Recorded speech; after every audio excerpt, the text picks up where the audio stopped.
Pembangunan Ibu Kota Nusantara ternyata tidak masuk ke dalam visi, misi, dan program kerja Indonesia Adil Makmur untuk Semua milik Anies Baswedan dan Muhaimin Iskandar.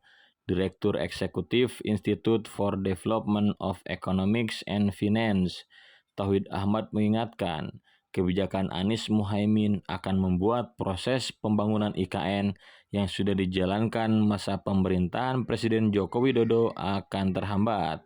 Sebab dia mengatakan konsekuensi dari tidak masuknya pembangunan IKN ke dalam program visi misi itu ada pada sisi anggaran.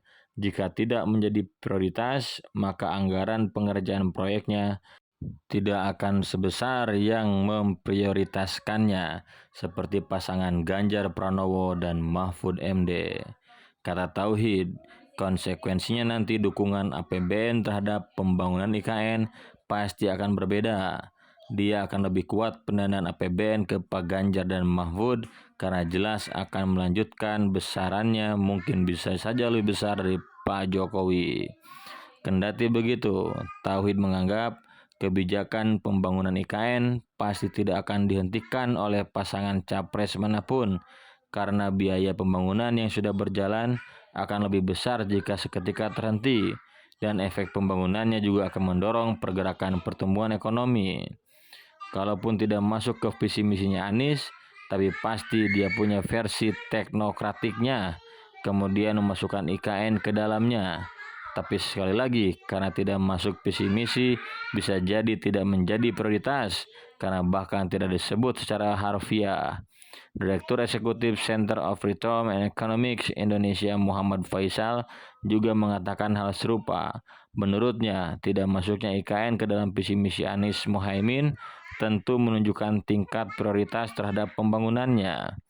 Jika tidak menjadi prioritas, maka sisi penganggarannya juga tidak akan menjadi prioritas, sehingga akan mempengaruhi proses pembangunan yang saat ini sudah berjalan. Tapi tidak serta-merta akan dihentikan total oleh Anies Muhaimin. Kata Faisal, dengan tidak masuk dalam visi misi, maka IKN jelas bukan menjadi prioritas pasangan ini, meskipun mungkin masih dilanjutkan. Tapi saya rasa bukan berarti lantas dihentikan.